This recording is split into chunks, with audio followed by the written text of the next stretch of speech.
Shooting it raw? Yes. Shooting it raw. Okay. So it's a photo of, it could be a card, or it could be a poster, it could be a pamphlet. It says Youth 2023 Youthful Resilience Award, ages 18 to 35.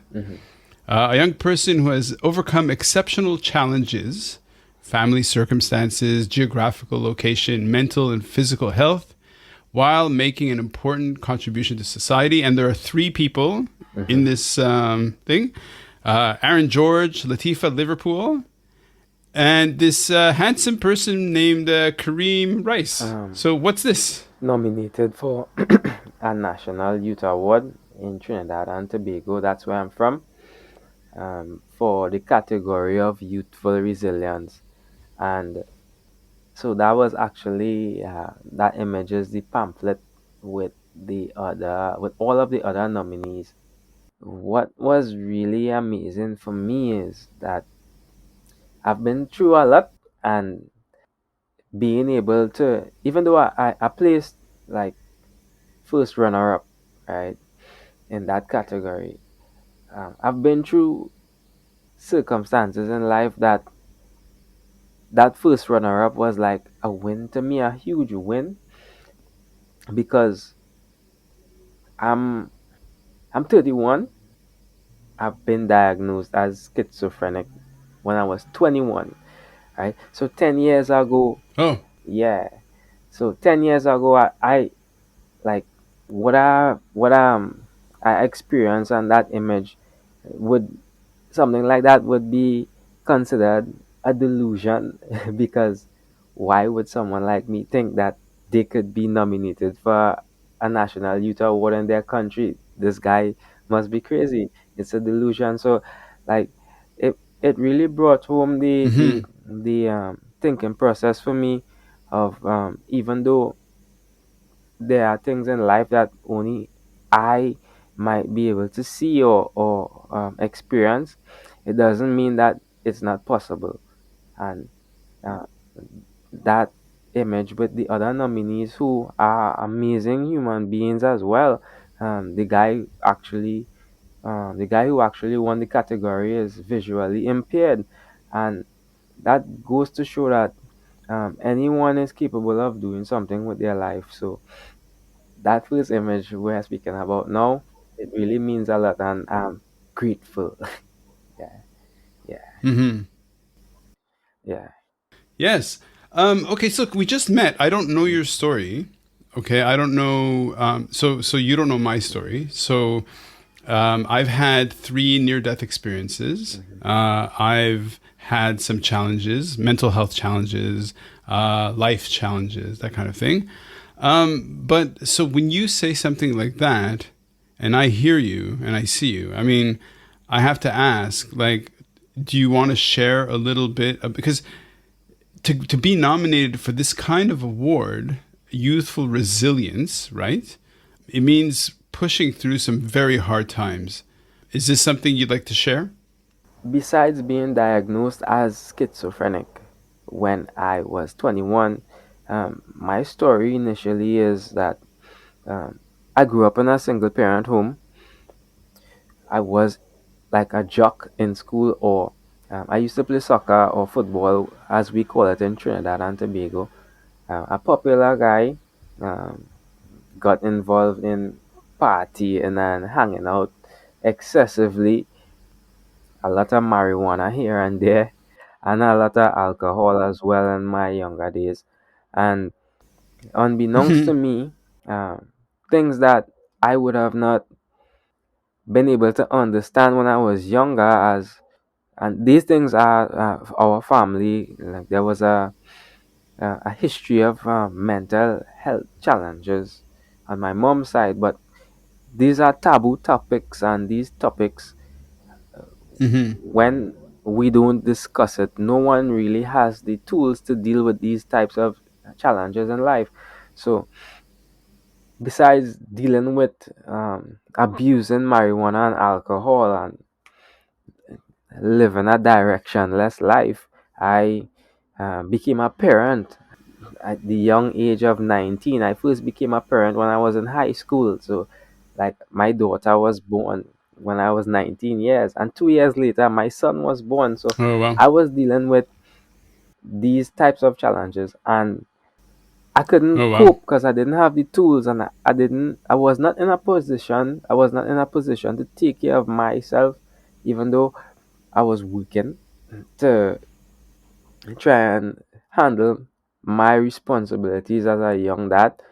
Uh, Hmm. I crumbled, and I had a lot of unhealthy coping mechanisms, excessive use of marijuana being one of them, and that brought out what I was Hmm. predisposed to, which was having a mental health challenge.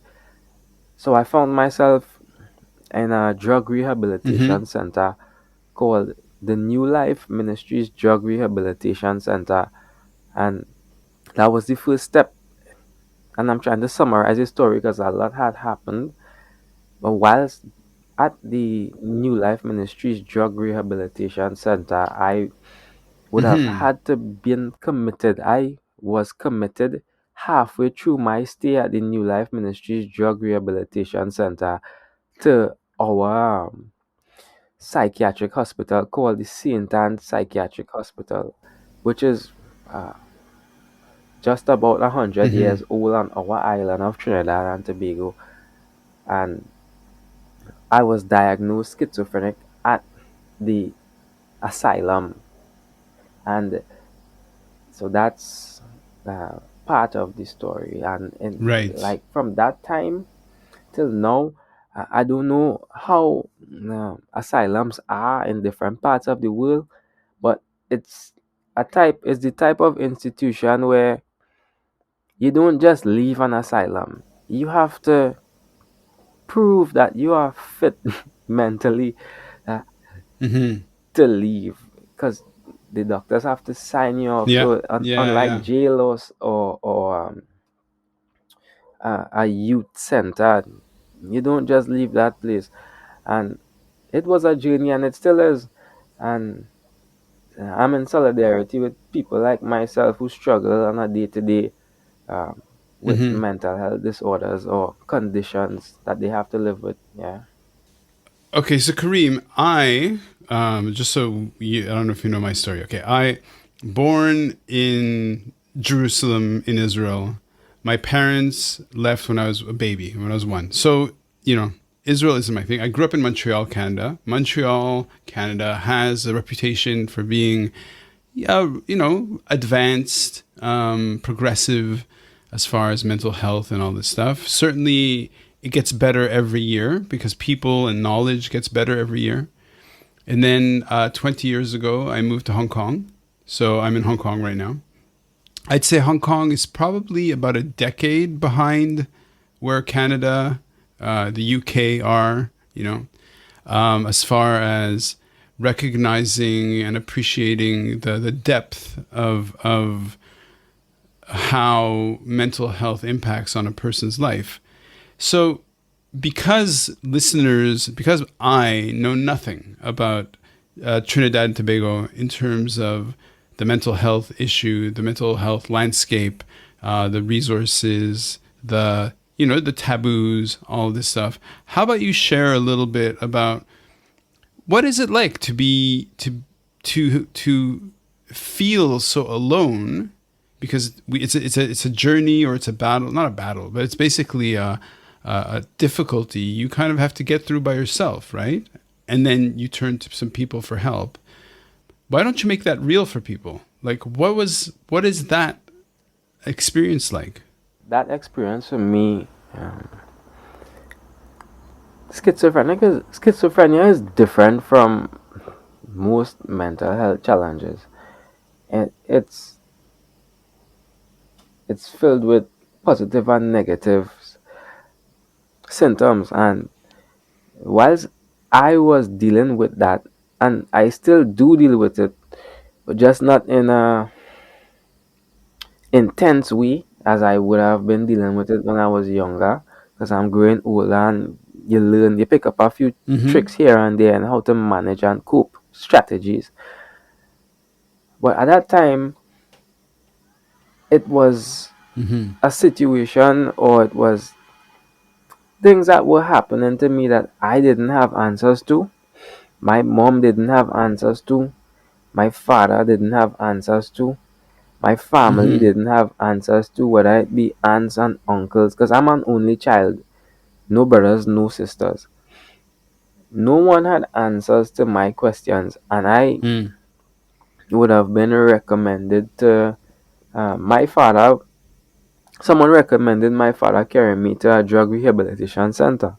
So I was just going with the flow because I felt that that was what I needed to do, because I was under depression, Yeah. the impression that I was some type of supernatural being. Yeah.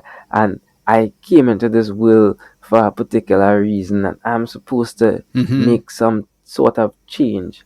And at that time, and at the age I was having conversations like that and saying things like that, Mm-hmm.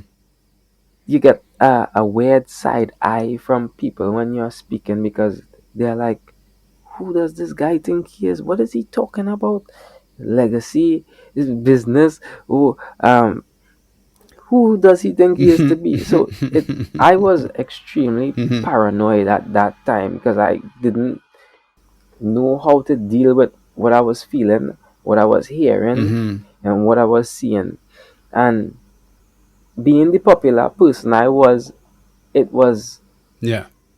an experience where I lost a lot of friendship.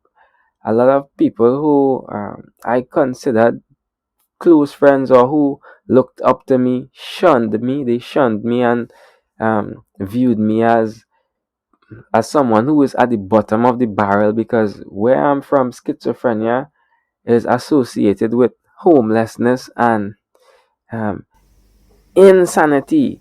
Like people who are vagrants on the street, Uh, without even knowing their story, mm-hmm. someone would automatically think that this person has gone mad.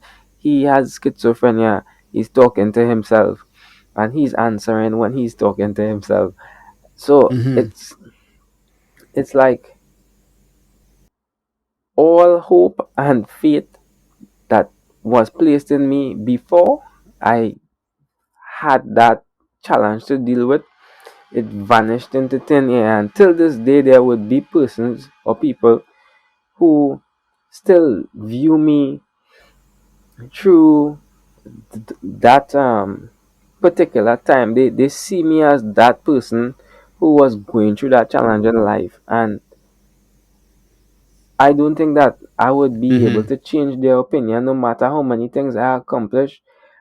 But it's like heavily stigmatized to, it's really stigmatized, yeah. Yeah. Right. Well, heavily stigmatized. I definitely appreciate that. Unfortunately, as the way the show works, is I have to move on to the next image. But I'm really fascinated by because it's all a journey, right? In terms of what the photos, what the person brings, and so Kareem Rice. I'm so curious to find out what the next image is.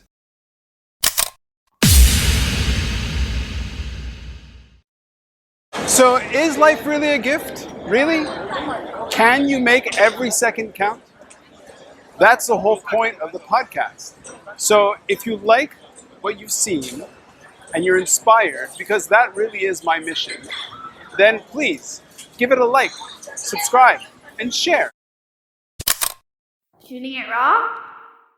Yes, shooting